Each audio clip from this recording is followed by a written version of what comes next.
Hello students, how are you. मैं भी बता दूं, मैं भी बहुत अच्छा हूं। तो मैं आज आप लोगों को कराने जा रहा हूं मार्जिनल कॉस्टिंग। तो मार्जिनल कॉस्टिंग बहुत ही इंपॉर्टेंट चैप्टर है, चाहे आप सीए के स्टूडेंट हो, चाहे आप बीकॉम के स्टूडेंट हो, चाहे सीएस के स्टूडेंट हो, चाहे आप सीएमए के स्टूडेंट हो, चाहे आप एमबीए कर रहे हो। ये चैप्टर आपको कहीं ना कहीं मिल ही जाता है। तो ये चैप्टर आपके एग्जाम के लिए बहुत ही इंपॉर्टेंट है और जनरली यहाँ से एक क्वेश्चन हमेशा पूछा ही जाता है। तो चलिए हम लोग स्टार्ट कर लेते हैं मार्जिनल कॉस्टिंग। तो सबसे पहले क्या है कि मार्जिनल कॉस्टिंग होता क्या है। तो मार्जिनल कॉस्टिंग का मतलब हो गया कि अगर हम लोग एक एक्स्ट्रा यूनिट अगर हम लोग प्रोडक्शन करेंगे तो टोटल कॉस्ट में कितना इंक्रीज होगा। तो मैं फिर से एक बार रिपीट कर रहा हूँ कि मार्जिनल कॉस्टिंग का मतलब हो गया कि एक अगर एक्स्ट्रा यूनिट अगर हम लोग प्रोडक्शन करेंगे तो टोटल कॉस्ट में कितना इंक्रीज होगा, उसको हम लोग बोलते हैं मार्जिनल कॉस्टिंग। जिसे मान लीजिए कि मुझे इस तरह का 10 पीस मार्कर पेन बनाना है मुझे। तो जैसे कि आप लोग जानते हैं कि दो जो भी हम लोग प्रोडक्ट बनाते हैं तो उसमें क्या होता है कि टू टाइप्स का कॉस्ट इन्वॉल्व होता है। एक तो हो गया फिक्स कॉस्ट और दूसरा हो गया वेरिएबल कॉस्ट। फिक्स कॉस्ट क्या होता है? फिक्स कॉस्ट हो गया जो each and every unit of production क्या होगा कि हमेशा सेम ही रहता है, चाहे आप कम प्रोडक्शन करें, ज़्यादा प्रोडक्शन करें, ना प्रोडक्शन करें, फिर क्या होगा, फिक्स कॉस्ट आपका क्या होगा, सेम ही रहने वाला है। और वेरिएबल कॉस्ट क्या होता है कि आपका पर यूनिट के साथ में क्या होता है, वेरी होता है। तो मैं फिर से एक बार बोल रहा हूँ कि टू टाइप्स का कॉस्ट होता है, एक हो गया फिक्स कॉस्ट और दूसरा हो गया वेरिएबल कॉस्ट। फिक्स कॉस्ट क्या होता है कि आप जितना भी यूनिट प्रोडक्शन करें वो सेम ही रहने वाला है, मैंने each and every unit of level पे क्या होगा कि फिक्स कॉस्ट सेम रहेगा आपका। किंतु वेरिएबल कॉस्ट क्या होगा कि पर यूनिट के साथ में इंक्रीज होता है आप या डिक्रीज होता है। आप जितना यूनिट बनाएंगे उतना क्या होगा, आपका वेरिएबल कॉस्ट लगने वाला है। तो जैसे मान लीजिए कि मैं ये 10 पीस क्या बोला मार्कर पेन मुझे बनाना है और ये 10 पीस मार्कर पेन बनाने में मुझे टोटल 10 रुपीज का वेरिएबल कॉस्ट लगा और 10 रुपीज का फिक्स कॉस्ट लगा। तो 10 पीस मार्कर पेन बनाने में मुझे टोटल कॉस्ट कितना पड़ा, 20 रुपीज। तो इसका मतलब कि पर पीस एक पीस का कॉस्ट कितना पड़ा, 2 रुपीज। तो अगर मैं चाह रहा हूँ कि और एक एक्स्ट्रा अगर यूनिट में बनाऊं, एक एक्स्ट्रा और यूनिट में मार्जिन मार्केट पेन अगर बनाऊं तो मेरा कॉस्ट कितना होगा। वेरिएबल कॉस्ट क्या है, 10 से 11 हो जाएगा वेरिएबल कॉस्ट। क्योंकि पहले मैंने क्या हुआ 10 पीस बनाया था तो 10 रुपीज का वेरिएबल कॉस्ट हुआ था। तो अभी अगर मैं 11 पीस अगर बनाऊंगा तो वेरिएबल कॉस्ट कितना होगा, 11 रुपीज हो जाएगा। पर फिक्स कॉस्ट तो सेम ही रहने वाला है, चाहे मैं 10 पीस बनाऊं चाहे 11 पीस बनाऊं। तो फिक्स कॉस्ट रिमेन सेम। तो फिक्स कॉस्ट कितना होगा, 10 रुपीज ही होगा। तो कितना हो गया यहाँ पे, टोटल कॉस्ट हो गया 21। तो 21 में मैंने कितना पीस बनाया, पीसेस बनाया मैंने 11। तो एक एक्स्ट्रा यूनिट इंक्रीज होने से क्या हुआ, मेरे कॉस्ट में कितना, 1 रुपया का इंक्रीज हुआ। तो इस 1 रुपी को हम लोग क्या बोलते हैं, मार्जिनल कॉस्ट बोलते हैं। तो ये जो 1 रुपी है अगर आप अच्छे से देखेंगे तो आपको पता चलेगा कि ये 1 रुपी क्या है, वही वेरिएबल कॉस्ट ही है। तो इसलिए क्या होता है कि वेरिएबल कॉस्ट को ही हम लोग क्या बोलते हैं, मार्जिनल कॉस्ट बोलते हैं। तो मार्जिनल कॉस्ट में क्या होता है कि वेरिएबल कॉस्ट को ही हम लोग इंपॉर्टेंस देते हैं, मार्जिनल को फिक्स कॉस्ट को हम लोग यहाँ पे इंपॉर्टेंस इतना नहीं देते हैं। ठीक है, तो कैसे, मैं एक आपको एग्जांपल देके बता रहा हूँ। जिससे मान लीजिए कि मैं एक ये मार्कर पेन मैंने बनाया, तो एक पीस मैंने मार्कर पेन बनाया तो इसमें मुझे क्या हुआ कि वेरिएबल कॉस्ट मुझे लग गया 5 रुपीज का और फिक्स कॉस्ट भी लग गया 5 रुपीज का। तो एक मार्कर पेन बनाने में मुझे कितना रुपया लग गया, 10 रुपीज। ठीक है, एक मार्कर पेन बनाने में मुझे कितना खर्चा आया, 10 रुपीज का। अब अगर मान लीजिए कि कोई अगर कस्टमर आता है और मुझे बोलता है कि आप ये मार्कर पेन मुझे 8 रुपीज में दे दो, तो आप मुझे बताइए कि 8 रुपीज में क्या आप ये मार्कर पेन को सेल करेंगे। ठीक है, क्योंकि देखिए यहाँ पे देखिए कॉस्ट कितना पड़ा हम लोग को ये मार्कर पेन बनाने में, 10 रुपीज, और कस्टमर हम लोग को कितना दे रहा है, 8 रुपीज। तो आपका जवाब होगा नहीं, ये हम लोग को 8 रुपीज में सेल नहीं करना चाहिए क्योंकि हम लोग को इसको बनाने में कॉस्ट ही पड़ा है 10 रुपीज का। पर मैं आपको बता रहा हूँ कि अगर इस मार्कर पेन को अगर हम लोग 8 रुपीज में भी अगर हम लोग सेल करेंगे तो भी हम लोग को क्या है कि कोई लॉस होने वाला नहीं है, और हम लोग को यहाँ पे क्या होगा कि कुछ ना कुछ बेनिफिट होने वाला है। अब आप पूछेंगे कि कैसे बेनिफिट होगा, 8 रुपीज में सेल करके बनाने में कॉस्ट लग गया 10 रुपीज। तो अगर आप ध्यान से अगर आप देखिएगा तो यहाँ पे ये मार्कर पेन बनाने में मुझे कॉस्ट लगा 5 रुपीज का वेरिएबल और 5 रुपीज फिक्स कॉस्ट। अब वेरिएबल कॉस्ट क्या होता है कि मैं ये मार्कर पेन बनाऊंगा तो खर्चा होगा, नहीं बनाऊंगा तो नहीं खर्चा होगा। पर फिक्स कॉस्ट तो ऐसा है कि अगर मैं नहीं भी बनाऊंगा तो मुझे 5 रुपीज देना पड़ेगा। ठीक है, अगर मैं ये मार्केट में नहीं भी बनाता हूँ तो मुझे ये 5 रुपीज क्या होगा, फिक्स कॉस्ट मुझे पेमेंट करना ही पड़ेगा। तो अब अगर मान लीजिए कि कस्टमर मुझे 8 रुपीज अगर दे रहा है तो उसने मुझे 5 रुपीज वेरिएबल कॉस्ट का दे दिया और 3 रुपीज उसने मुझे फिक्स कॉस्ट का दे दिया। ठीक है, तो अब ये कम से कम पेन सेल करने से मुझे 3 रुपीज का फिक्स कॉस्ट तो रिकवर हो रहा है। अगर मैं अगर पेन नहीं बेचता तो मुझे ये 5 रुपए फिक्स कॉस्ट मुझे अपने घर से देना पड़ता। अब ये पेन सेल करने की वजह से क्या हुआ कि कस्टमर से कम 3 रुपीज का फिक्स कॉस्ट है, वो तो कम से कम रिकवर हो गया। अब मुझे क्या होगा कि घर से सिर्फ 2 रुपीज ही पे करना पड़ेगा। ठीक है, तो जब तक हम लोग का वेरिएबल कॉस्ट हम लोग का रिकवर हो जाएगा तो फिर क्या होगा कि 5 रुपीज हम लोग का वेरिएबल कॉस्ट है, 5 रुपीज अगर रिकवर हो जाता है तो उससे अगर 1 रुपीज एक्स्ट्रा भी अगर हम लोग को रिकवर होता है तो वो हम लोग के लिए क्या है, बेनिफिट है। अगर कस्टमर अगर हम लोग को ये पेन का 6 रुपीज भी दे तो देखा जाए तो 1 रुपी हम लोग को क्या हो रहा है, प्रॉफिट हो रहा है। तो ये कॉन्सेप्ट होता है मार्जिनल कॉस्टिंग में, जहां पे हम लोग क्या होता है कि वेरिएबल कॉस्ट को हम लोग ज्यादा इंपॉर्टेंस देते हैं। देखते हैं कि जो गुड्स हम लोग सेल कर रहा है तो कम से कम वेरिएबल कॉस्ट तो हम लोग को रियलाइज होना ही चाहिए। वेरिएबल कॉस्ट के ऊपर में अगर हम लोग को जितना मिलता है तो अगर हम लोग उसको सेल करेंगे तो वो हम लोग के लिए क्या होगा, बेनिफिशियल ही होगा। ठीक है, तो आई होप आप लोग को ये बात समझ में आया होगा। तो चलिए हम लोग मार्जिनल कॉस्ट का पहले फॉर्मूला लिख लेते हैं, फिर हम लोग इसके ऊपर में सम करेंगे हम लोग। तो फॉर्मूला आप लोग मेरे साथ साथ लिखते जाइएगा। ठीक है,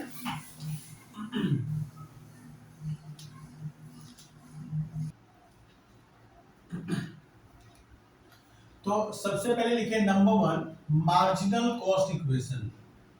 मार्जिनल कॉस्ट इक्वेशन जैसे आप लोगों ने अकाउंटिंग इक्वेशन पढ़ा था एचएस फर्स्ट ईयर में, उस तरह से यहाँ पे क्या होता है कि मार्जिनल कॉस्टिंग में एक मार्जिनल कॉस्ट इक्वेशन होता है। तो मार्जिनल कॉस्ट इक्वेशन क्या हो गया, sales minus variable cost, sales minus variable cost equal to fix cost plus minus profitability loss, profitability loss. तो sales minus variable cost equal to fix cost plus minus profitability loss. तो sales minus variable cost जो होगा वो किसके बराबर में होगा, हम लोग का फिक्स कॉस्ट प्लस प्रॉफिट, या अगर लॉस होगा तो माइनस के बराबर हो जाएगा। ठीक है, तो sales minus variable cost equal to क्या होता है, फिक्स कॉस्ट प्लस प्रॉफिट। तो इसको हम लोग ऐसे भी लिख सकते हैं, सेल्स माइनस वेरिएबल कॉस्ट को हम लोग क्या बोलते हैं, कंट्रीब्यूशन। कंट्रीब्यूशन, तो contribution equal to sales fix cost plus profit, fix cost plus minus profitability loss. तो इसको हम लोग ऐसे भी लिख सकते हैं, contribution equal to fix cost plus minus profitability loss. इसके बाद आप लिखें नंबर 2 कंट्रीब्यूशन। कंट्रीब्यूशन क्या होता है, तो कंट्रीब्यूशन होता है sales minus variable cost. Sales और वेरिएबल कॉस्ट का जो डिफरेंस होता है उसको हम लोग बोलते हैं कंट्रीब्यूशन। तो कंट्रीब्यूशन निकालने का फॉर्मूला क्या होगा, कंट्रीब्यूशन इक्वल टू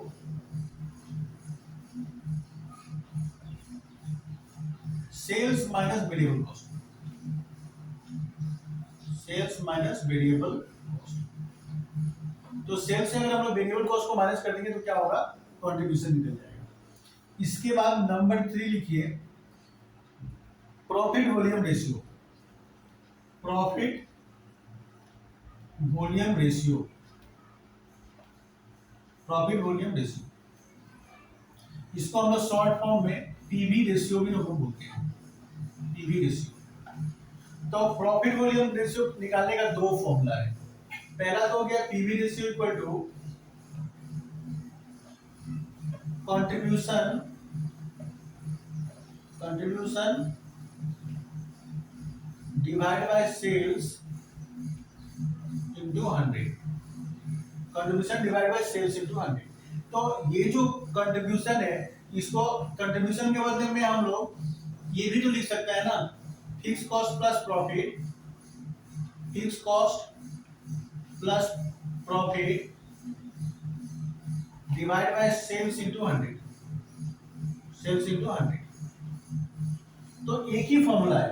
देखिए क्या है यहाँ पे कि मैंने लिखा था ना contribution equal to fixed cost plus minus profit of loss. तो यहाँ पे कंट्रीब्यूशन की जगह में हम लोग ये भी लिख सकते हैं fixed cost plus profit divide by sales into 100। या कंट्रीब्यूशन कैसे निकलता है?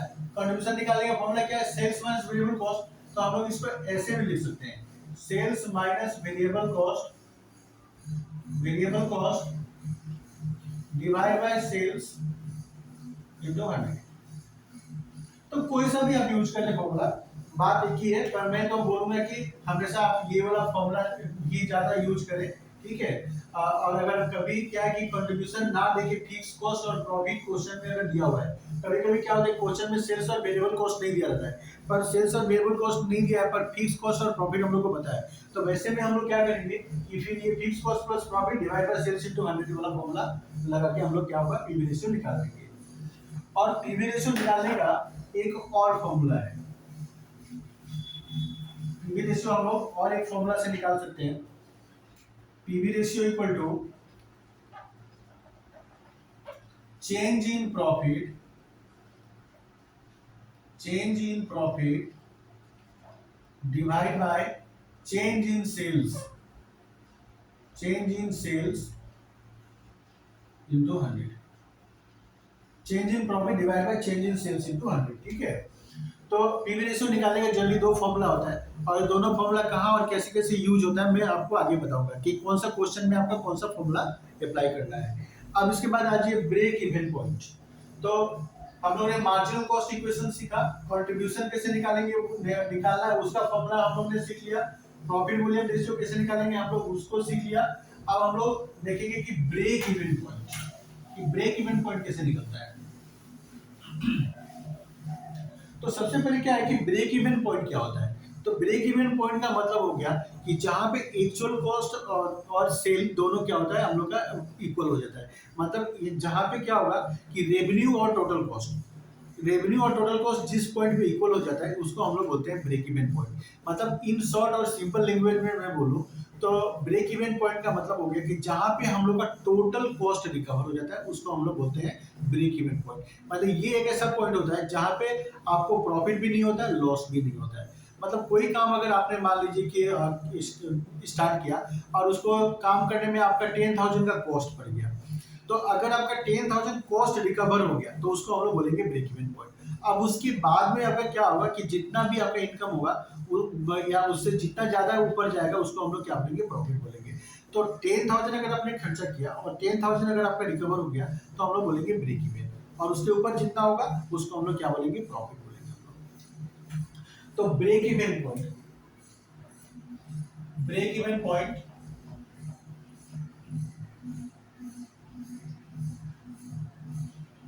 तो इसको हम लोग ब्रेक इवन पॉइंट को हम लोग यूनिट में भी निकाल सकते हैं और इसको हम लोग रुपीस में भी निकाल सकते हैं। तो ब्रेक इवन पॉइंट यूनिट्स में निकालने का फॉर्मूला होता है fix cost divide by contribution per unit, fix cost divide by contribution per unit, contribution per unit, fix cost divide by contribution per unit. और अगर ब्रेक इवन पॉइंट को अगर हम लोग को रुपीस में निकालना है, ब्रेक इवन पॉइंट को अगर हम लोग को रुपीस में निकालना है तो इसका फॉर्मूला होता है, ऊपर तो सेम ही रहेगा, fix cost divide by PV ratio divide by profit volume ratio. तो ब्रेक इवन पॉइंट निकालने का हम लोग का दो फॉर्मूला है, fix cost divide by contribution per unit अगर आपको यूनिट में चाहिए तो, और अगर आपको रुपीस में चाहिए तो fix cost divide by PV ratio. Formula आप लोग मेरे साथ साथ लिखते रहिएगा, ठीक है। तो ये हो गया हम लोग का ब्रेक इवन पॉइंट। अब इसके बाद में number 5 margin of safety, margin of safety. तो मार्जिन ऑफ सेफ्टी क्या होता है कि जो हम लोग का एक्चुअल सेल्स और ब्रेक इवन सेल्स का डिफरेंस होता है उसको हम लोग बोलते हैं मार्जिन ऑफ सेफ्टी। तो हम लोग का ब्रेक इवन सेल्स से एक्चुअल सेल्स जितना ज्यादा होगा उसको हम लोग बोलेंगे मार्जिन ऑफ सेफ्टी। और मार्जिन ऑफ सेफ्टी जितना ज्यादा होता है उतना अच्छा क्या होता है? बिजनेस के लिए होता है। तो मार्जिन ऑफ सेफ्टी भी निकालने का हम लोग को दो फॉर्मूला है। Number A margin of safety में शॉर्ट फॉर्म में लिख देता हूं, margin of safety equal to actual sales minus break even sales, break even sales. तो एक्चुअल सेल्स से अगर हम लोग ब्रेक इवन सेल्स को माइनस कर देंगे तो मार्जिन ऑफ सेफ्टी निकल जाएगा। और मार्जिन ऑफ सेफ्टी निकालने का और एक फॉर्मूला है जो हम लोग पीवी रेशियो का हेल्प से निकाल सकते हैं। तो margin of safety equal to क्या होगा, profit divide by PV ratio. तो ये फॉर्मूला से भी हम लोग मार्जिन ऑफ सेफ्टी निकाल सकते हैं हम लोग। तो ये जो पीवी रेशियो है ये बहुत काम का चीज है। पीवी रेशियो के हेल्प से हम लोग बहुत कुछ निकाल सकते हैं। तो किसी भी क्वेश्चन को जब आप सोल्व कर रहे हो मार्जिनल कॉस्टिंग का, तो आप जरूर से जरूर पहले पीवी रेशियो निकालें, क्योंकि एक बार अगर आपका पीवी रेशियो निकल गया तो आप पीवी रेशियो के हेल्प से आप मतलब बहुत सारा कुछ आप निकाल सकते हैं। तो पीवी रेशियो ने हम लोग को क्या क्या निकालने में हेल्प करता है, तो लिखिए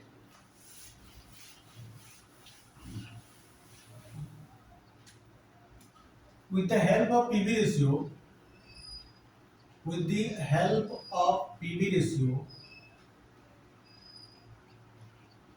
we can find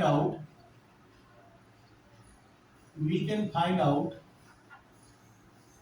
number A, हम लोग सेल्स निकाल सकते हैं। तो सेल्स इक्वल टू क्या होगा, फिक्स कॉस्ट पर प्लस डिजायर्ड प्रॉफिट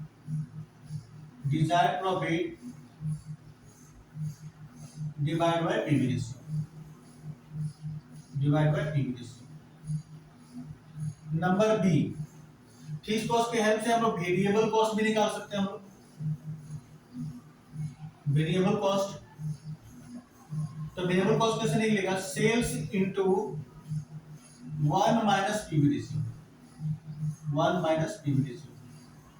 तो पीवी रेशियो के हेल्प से हम लोग वेरिएबल कॉस्ट भी निकाल सकते हैं। नंबर सी, पीवी रेशियो के हेल्प से हम लोग फिक्स कॉस्ट भी निकाल सकते हैं। हम लोग पीवी रेशियो के हेल्प से हम लोग को फिक्स कॉस्ट भी निकल जाएगा। तो फिक्स कॉस्ट कैसे निकलेगा, sales into PV ratio, sales into PV ratio minus profit. और नंबर डी, पीवी रेशियो के हेल्प से हम लोग प्रॉफिट भी निकाल सकते हैं। प्रॉफिट इक्वल टू क्या होगा, ये अंदर ब्रैकेट में तो सेम ही रहेगा, sales into PV ratio minus fix cost. तो ये सब चीज अगर मान लीजिए कि क्वेश्चन में नहीं दिया हुआ है तो हम लोग ये सब क्या होगा, पीवी रेशियो के हेल्प से हम लोग निकाल सकते हैं। तो उम्मीद करता हूँ आप लोग को ये समझ में आ रहा होगा और फॉर्मूला आप लोग ने मेरे साथ साथ में लिख लिया होगा। तो चलिए हम लोग मार्जिनल कॉस्ट का 2-3 अच्छा इंपॉर्टेंट सम हम लोग करते हैं।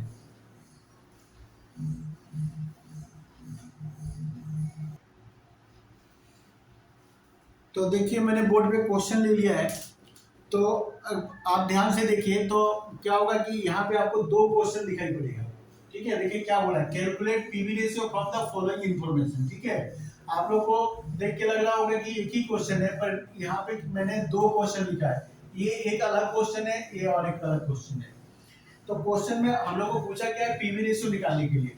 और क्वेश्चन नंबर 1 में क्या क्या दिया हुआ है, सेलिंग प्राइस दिया हुआ है ₹20 पर यूनिट और वेरिएबल कॉस्ट दिया है ₹12 पर यूनिट। और हम लोग से क्या पूछ रहा है, पीवी रेशियो निकालने के लिए। तो सॉल्यूशन, तो नंबर 1, तो क्वेश्चन में देखिए सेलिंग प्राइस कितना दिया है, सेलिंग प्राइस पर यूनिट दिया है ₹20, वेरिएबल कॉस्ट दिया है, वेरिएबल कॉस्ट पर यूनिट ₹12। तो देखिए अगर हम लोग के पास सेलिंग प्राइस और वेरिएबल कॉस्ट अगर दोनों है तो इसके हेल्प से हम लोग कंट्रीब्यूशन निकाल सकते हैं। Contribution equal to sales minus variable cost.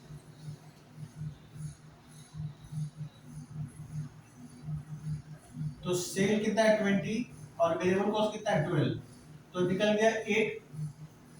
तो कंट्रीब्यूशन निकल गया 8। तो अब हम लोग निकाल देंगे पीवी रेशियो। तो पीवी रेशियो निकालने का फॉर्मूला क्या था, contribution divide by sales into 100, तो कंट्रीब्यूशन कितना है 8, सेल कितना है 20 इंटू 100, तो देखिए कितना निकलेगा, ये 20 से तो 100 चला जाएगा 5 टाइम्स, तो कितना होगा 8 5 जब 40%, तो पीवी रेशियो हम लोग का निकल गया 40%। तो क्वेश्चन 1 में हम लोग को सेलिंग प्राइस पर यूनिट और वेरिएबल कॉस्ट पर यूनिट दिया था, और हम लोग से क्या पूछ रहा था पीवी रेशियो निकालने के लिए, तो हम लोग कंट्रीब्यूशन बाय सेल्स इनटू 100 का फॉर्मूला अप्लाई करके हम लोग ने क्या हुआ पीवी रेशियो निकाल लिया। तो ये क्वेश्चन नंबर 1 हो गया। अब क्वेश्चन नंबर 2 देखिए, क्वेश्चन नंबर 2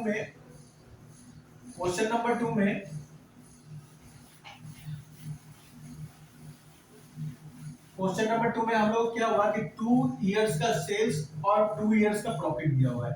तो जब क्वेश्चन में 2 इयर्स का सेल और 2 इयर्स का प्रॉफिट दिया हुआ रहेगा, तो ऐसे में मैंने पीवी रेशियो का और एक आप लोगों को फॉर्मूला लिखाया था ना, change in profit divide by change in sales into 100, तो वैसे में क्या होगा हम लोग वो वाला फॉर्मूला अप्लाई करेंगे हम लोग। तो क्या होगा सॉल्यूशन, ये नंबर 2 का PV ratio equal to change in profit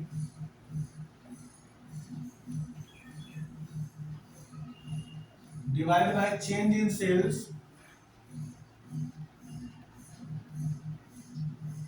into 100।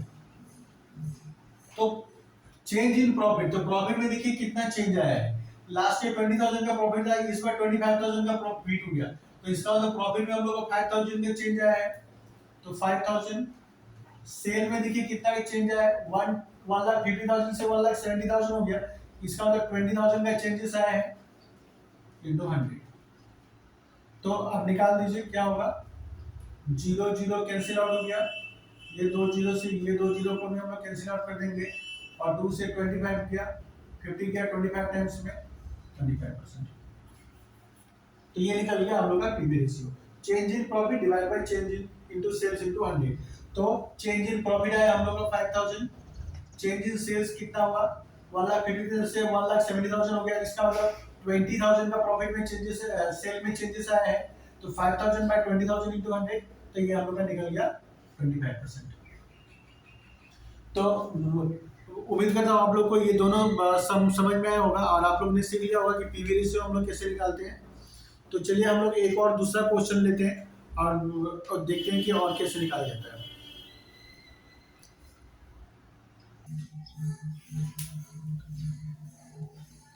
तो जैसे कि आप लोग बोर्ड पे देख रहे होंगे, आप लोग के लिए मैंने एक मास्टर क्वेश्चन लिया है। मास्टर क्वेश्चन का मतलब हो गया कि इस क्वेश्चन में आपको बहुत सारा कुछ निकालना है, और एक ही क्वेश्चन में आप लोग का क्या होगा कि मार्जिन कॉस्टिंग का करीब करीब सारा ही फॉर्मूला आप लोग का क्या रिवाइज हो जाएगा या आपका टेस्ट हो जाएगा। तो बोर्ड पे देखिए क्या बोला, assuming that the cost structure and selling price remain the same in period 1 and period 2, find out. तो बोला है कि जो कॉस्ट का स्ट्रक्चर है और सेलिंग प्राइस है वो दोनों पीरियड में क्या है हम लोग का करीब करीब सेम ही रहने वाला है। तो हम लोग को यहाँ पे क्या है कि निकालना क्या है, एक नंबर में बोला पीवी रेशियो निकाल के दिखाओ, 2 नंबर में बोला फिक्स कॉस्ट, नंबर 3 में ब्रेक इवन पॉइंट हम लोग को निकालने के लिए बोला है, नंबर 4 में बोला profit when sales are rupees 1,00,000, अगर सेल 1,00,000 होगा तो कितना प्रॉफिट होगा। नंबर 5 में पूछा है sales required to earn a profit of rupees 20,000, 20,000 profit earn करने के लिए हम लोग को कितना सेल करना पड़ेगा। तो क्वेश्चन 4 में हम लोग को सेल दिया हुआ था, प्रॉफिट निकालने के लिए बोल रहा है। नंबर 5 में हम लोग को क्या हुआ, क्वेश्चन में प्रॉफिट दिया है, सेल्स निकालना है हम लोग को। नंबर 6 में हम लोग से क्या हुआ, मार्जिन ऑफ सेफ्टी निकालने के लिए बोला है, मार्जिन ऑफ सेफ्टी है प्रॉफिट ऑफ रुपीज 15,000, प्रॉफिट अगर 15,000 होगा तो मार्जिन ऑफ सेफ्टी क्या होगा। और नंबर 7 में बोला कि variable cost in period 2, period 2 में वेरिएबल कॉस्ट कितना हुआ वो हम लोग को बताना है। और यहाँ पे आप देखिए क्वेश्चन में दो पीरियड का सेल और 2 पीरियड का प्रॉफिट भी दिया हुआ है। तो हम लोग को इस इंफॉर्मेशन से हम लोग को ये सारा कुछ निकालना है, पीवी रेशियो निकालना है, फिक्स कॉस्ट निकालना है, ब्रेक इवन पॉइंट निकालना है। उसके बाद नंबर 4 में हम लोग को पूछ रहा है कि सेल अगर 1,00,000 होगा तो प्रॉफिट कितना होगा। नंबर 5 में पूछा है कि 20,000 अगर प्रॉफिट हम लोग को करना है तो उसके लिए हम लोग को कितना सेल करना होगा। मार्जिन ऑफ सेफ्टी पूछ रहा है कि अगर प्रॉफिट 15,000 है तो मार्जिन ऑफ सेफ्टी क्या होगा। और नंबर 7 में पूछ रहा है कि वेरिएबल कॉस्ट कितना होगा, वो भी पीरियड 2 का। तो चलिए हम लोग एक एक करके निकाल लेते हैं हम लोग। तो यहाँ पे देखिए क्वेश्चन में ध्यान से देखिए कि दो पीरियड का सेल और 2 पीरियड का प्रॉफिट दिया हुआ है। 2 पीरियड का सेल और 2 पीरियड का प्रॉफिट दिया हुआ है। तो मैंने आपको बताया था कि अगर 2 पीरियड का सेल और 2 पीरियड का अगर प्रॉफिट दिया हुआ है तो हम लोग यहाँ पे पीवी रेशियो निकालेंगे। और वो कौन सा फॉर्मूला से पीवी रेशियो निकालेंगे? Change in profit divide by change in sales into 100। ठीक है, तो नंबर 1 में हम लोग से क्या निकालेंगे, बोला है पीवी रेशियो। तो चलिए एक एक करके हम लोग निकाल लेते हैं सारा कुछ। तो नंबर 1 पीवी रेशियो। तो पीवी रेशियो का यहाँ पे कौन सा फॉर्मूला अप्लाई होगा? Change in profit divide by change in sales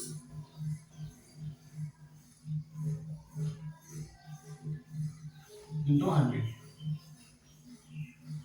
तो यहाँ पे देखिए चेंज इन प्रॉफिट, तो प्रॉफिट में क्या है, कितना चेंजेस है? पिछले पीरियड 1 में हम लोग का प्रॉफिट था 9000 का और पीरियड 2 में जाके प्रॉफिट हो गया 13000 का।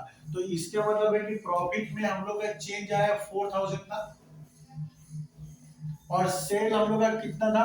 पीरियड 1 में सेल था 1,20,000 का और पीरियड 2 में सेल है 1,40,000 का। तो सेल में कितना का चेंजेस आया? 20,000 का इंटू 100। तो 0 0 कैंसिल कर देते हैं हम लोग, तो क्या आएगा? 20%। तो ये निकल गया हम लोग का पीवी रेशियो। अब नंबर 2 में क्या पूछा हम लोग? Fix cost. तो फिक्स कॉस्ट कैसे निकालेंगे हम लोग? तो मैंने हम लोग को फिक्स कॉस्ट निकालने का फॉर्मूला लिखा दिया था फिक्स कॉस्ट का। तो फिक्स कॉस्ट का फॉर्मूला क्या था? तो fix cost equal to sales into PV ratio, sales into PV ratio minus profit, minus profit. तो इस फॉर्मूला से हम लोग फिक्स कॉस्ट निकाल लेंगे।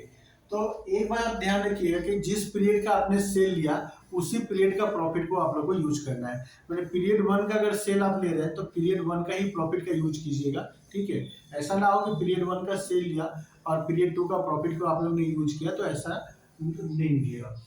तो सेल देखिए पीरियड 1 का ही लेके हम लोग करते हैं।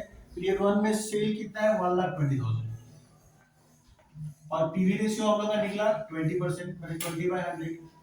और प्रॉफिट पीरियड 1 में प्रॉफिट कितना है? 9,000। तो 1,20,000 का 20% कितना होता है? 24,000। 24,000 से अगर हम 9,000 माइनस कर देंगे तो कितना निकलेगा? ₹15,000। तो ये निकल गया हम लोग का फिक्स कॉस्ट। अब उसने क्वेश्चन में क्या पूछा है? Number C break even point. तो ब्रेक इवन पॉइंट भी हम लोग निकाल देंगे। तो ब्रेक इवन पॉइंट यहाँ पे सेल मतलब रुपीस में निकालने के लिए बोला है। ब्रेक इवन पॉइंट तो रुपीस में निकालने का फॉर्मूला क्या है? बीईपी इन सेल्स, या इसको हम लोग रुपीस भी बोल सकते हैं। तो इसका फॉर्मूला क्या था? Fix cost divide by PV ratio, PV ratio. तो हम लोग के पास फिक्स कॉस्ट भी है 15,000, ये हम लोग ने निकाल दिया था। और पीवी रेशियो हम लोग निकाला था 20%। तो 20% मतलब 20/100।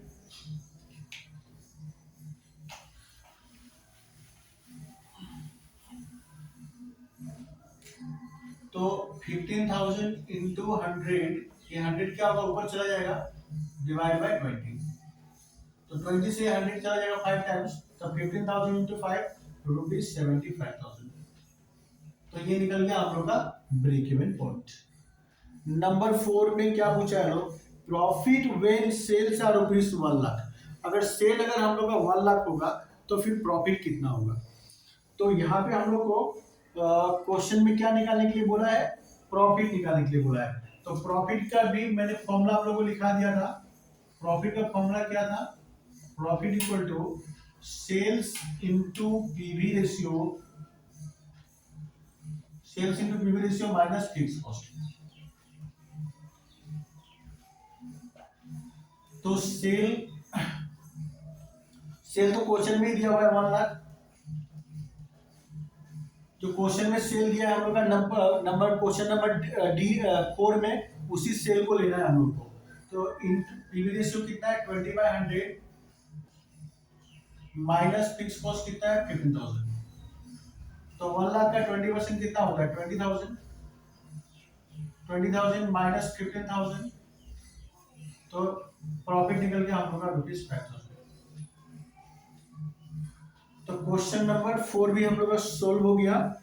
अब नंबर 5 में क्या पूछा, sales required to earn a profit of ₹20,000। 20,000 profit earn करने के लिए हम लोग को कितना सेल करना पड़ेगा। तो सेल का भी फॉर्मूला मैंने आप लोग को लिखा दिया था। फॉर्मूला मैंने कोई बाकी नहीं रखा, सारा फॉर्मूला आप लोग को लिखा दिया है। तो सेल का फॉर्मूला देखिए क्या था, number 5 sales equal to fix cost plus desired profit, fix cost plus desired profit divide by PV ratio. तो फिक्स कॉस्ट हम लोग का निकला 15,000। डिजायर्ड प्रॉफिट यहाँ पे उसने क्वेश्चन में बोल दिया है कि उसको प्रॉफिट कितना रुपया करना है 20,000 का प्रॉफिट करना है। और पीवी रेशियो 20/100। तो अगर दोनों प्लस करेंगे तो कितना होगा 35,000 और ये 100 क्या होगा ऊपर चला जाएगा डिवाइड बाय 20। तो 20 से 100 क्या होगा कैंसिल आउट हो जाएगा।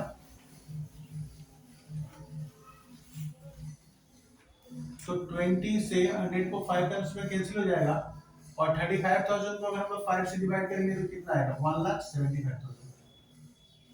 तो 20,000 का प्रॉफिट करने के लिए हम लोग को 1,75,000 का सेल करना पड़ेगा।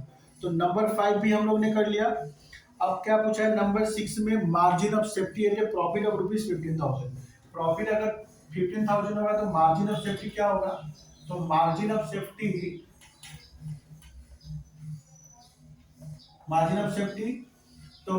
सेफ्टी का फॉर्मूला मैंने लिखा था आप लोग को, profit divide by PV ratio. क्योंकि हम लोग के पास क्वेश्चन में प्रॉफिट भी है और पीवी रेशियो भी है, तो हम लोग ये वाला फॉर्मूला यूज कर लेंगे। तो प्रॉफिट तो लोग खुद से बोल दिया 15,000 का, 15,000 डिवाइड बाय पीवी रेशियो हम लोग को पता ही है 20/100। तो 15,000 इंटू 100 बाय 20। तो 20 से 100 गया 5 टाइम्स, दैट मीन्स ₹75,000। तो मार्जिन ऑफ सेफ्टी भी हम लोग का निकल गया 75,000। अब एक चीज निकालना बाकी रह गया, वेरिएबल कॉस्ट ऑफ पीरियड 2। तो वेरिएबल कॉस्ट ऑफ पीरियड 2 भी निकल जाएगा। इसका भी फॉर्मूला ऑलरेडी मैंने आप लोग को लिखा दिया है। तो वेरिएबल कॉस्ट का फॉर्मूला क्या था, number 7 variable cost of period 2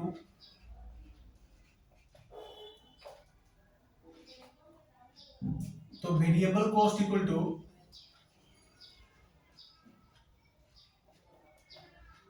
क्या था formula, sales into 1 minus PV ratio, 1 minus PV ratio, sales into 1 minus PV ratio. थोड़ा अच्छा से लिख देता हूं उसको, sales into 1 minus PV ratio. तो सेल क्या होगा कि जो पीरियड का हम लोग सेल लेंगे उसी पीरियड का हम लोग को, तो यहाँ पे आपका अच्छा सॉरी पीरियड 2 का हम लोग को वेरिएबल कॉस्ट निकालने के लिए बोल रहा है। तो पीरियड 2 का सेल्स कितना है 1,40,000, 1 माइनस पीवी रेशियो कितना है 20/100। तो 1,40,000 इंटू क्या होगा, इसको सोल्व करेंगे तो कितना आएगा 80/100। तो इसका मतलब है कि सेल्स का 80% हम लोग का क्या होगा वेरिएबल कॉस्ट होगा। तो हम लोग 1,40,000 के 80% निकाल देते हैं, तो ये निकल गया 1,12,000 रुपीज, 1,12,000। तो ये हम लोग का निकल गया वेरिएबल कॉस्ट ऑफ पीरियड 2। तो इस तरह से हम लोग को क्वेश्चन में जितना कुछ भी पूछा था हम लोग एक एक करके सारा कुछ निकाल लिया। तो उम्मीद करता हूँ आप लोग को ये समझ में आया होगा। और क्या बोलते हैं कि आप लोग इसको और अच्छा से प्रैक्टिस कीजिए। और अगर आप मेरा वीडियो अगर आप लोग को अच्छा लगे तो ज़रूर कमेंट में बताएं, कि जिससे कि मुझे मोटिवेशन मिले, मैं आप लोग के लिए और ज़्यादा फ्यूचर में वीडियो बना सकूं। तो उम्मीद करता हूँ आप लोग का आज का क्लास आप लोग को अच्छा लगा होगा और आपको समझ में आया होगा और आप लोग के लिए हेल्पफुल हुआ होगा। तो ठीक है, हम लोग मिलते हैं नेक्स्ट वीडियो में। तब तक के लिए बाय बाय।